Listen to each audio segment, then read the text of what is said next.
Hey guys, so I'm resting still and doing some recovery. I'm doing a lot of work with not just my physical self, not just nutrition and resting and so on and so forth, but I'm kind of working through the emotional quagmire as well of not processing everything that I've been going through over the last... I just haven't took a breather to process things, you know. There's grief and stuff like that that needs to come out.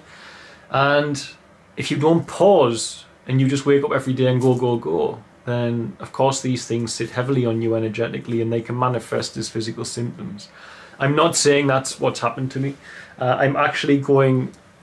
I'm having a great deal of different tests done at the moment just to check for everything. We're checking for bacteria in my blood, certain parasites and problems with my immune system and absorption and everything. We're just going through the whole thing so we get a clear picture of what's going on.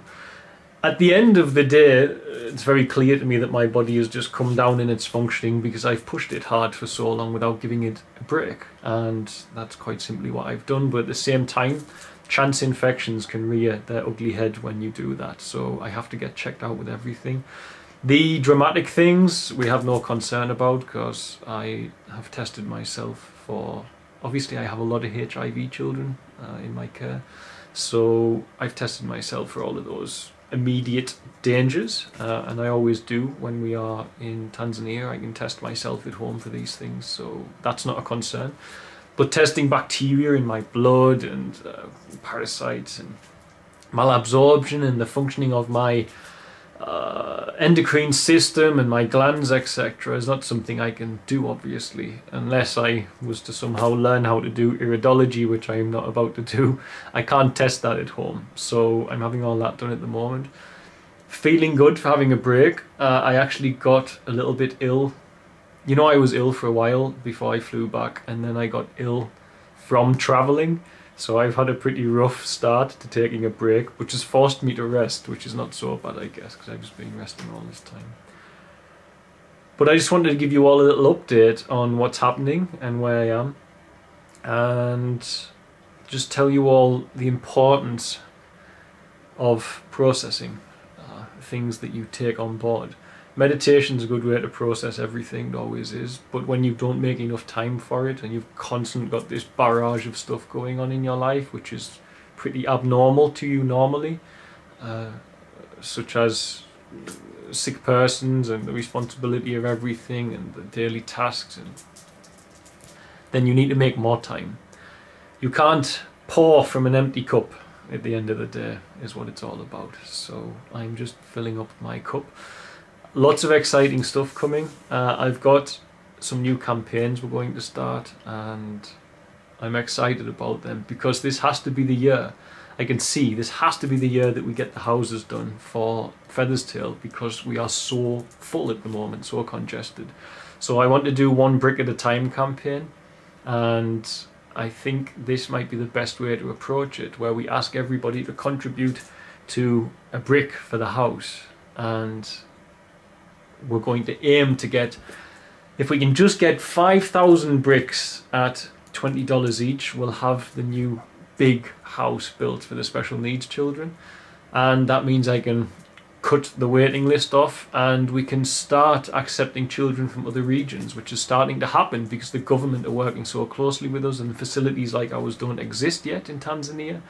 And hopefully once that's done, as the years go on, we can replicate in other regions to ensure that children are either getting the home support and the exercise they need that have special needs, disabilities, or they are able to come and find a safe place to live where their parents, well, predominantly mothers, we haven't had a single father yet, where their mothers can perhaps find employment or at least find education like the mums at Featherstail are doing. So I'm excited about that, and I'm still keeping one part of my mind focused on work because it's what makes me thrive. When you take me out of an unstructured environment and you sit me down and say this is leisure time, I feel so unproductive that I don't feel any leisure from it whatsoever. I'm not the person who can lay on a beach because I get kind of tense over it. But having a structured environment with progress really actually relaxes me a lot. So working on my website and stuff is relaxing for me. I don't feel like it's work, and it feels good for me. Whereas if I just lay there, then unless I'm meditating, but if I were to just go somewhere where I'm supposed to lay down and relax, like a beach, and just stay there, I could maybe have a nap for a few hours, but I couldn't do it for a week or 2 weeks. It just wouldn't, for me as a person, it wouldn't work for me. So if you think I'm doing too much work while I'm resting, it's just part of my nature, really. So some other stuff I've had going on, I'm having some blood tests this week. They're checking out my immune system, my adrenal glands, for chronic fatigue syndrome. I don't think it's that. I think I've got post-viral fatigue, because this kind of stems from some heavy batterings my body took from having viruses and not catching up on off the back of that. But I've spoken to some people who deal with skills that I have never used, like pacing and stuff like this. So I'm actually learning a lot whilst I'm here about pacing myself and so on and so forth. And I've had an intuitive healer work with me who reads your body with spirit and works out what's going on and what will best help your body, what the best foods for your body are at this time. And I've taken a great deal from that as well. So that was quite an experience and quite beneficial to have someone who can connect with spirit and talk about your inner workings of your body. And she knew quite a few things that a normal person wouldn't know. So I'm excited to get everything implemented. It's funny that a lot of the things that were suggested by this intuitive healer are things that I had already began doing, actually, in my life, just from an own space of my intuition. But because I don't perceive myself as an intuitive healer, I didn't think my intuition would be so bang on, but this was my confirmation. I think meeting this lady was a good confirmation to say, keep on with the route you are, to bounce your body back. So yeah, anyway, so I'll let you all know when the tests come back. By the end of next week I should have most of them done, and we'll see where I'm at. My initial blood tests say that I am a perfectly healthy human being, and all my vitamin levels and everything like that are absolutely perfect and fine, so it's nothing to do with my vegan diet.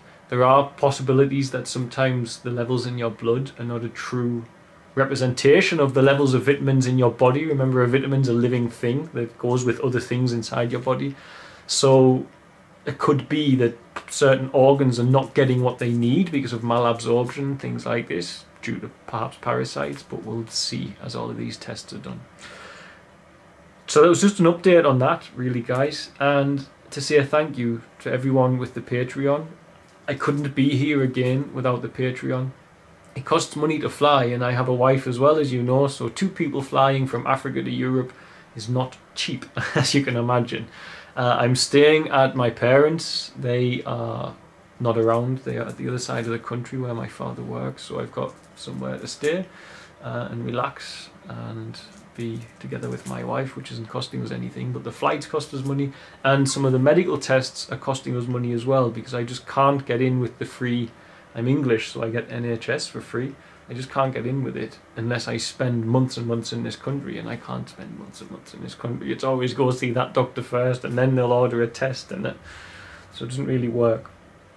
So behind the scenes, somebody who wishes to remain anonymous has helped us with some money for my tests, and he knows I'm very grateful. And at the same time, the Patreon has gone towards that as well. So thank you to everybody.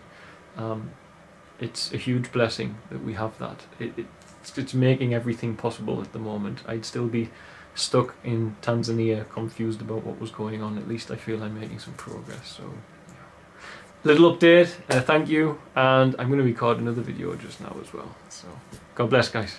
Bye.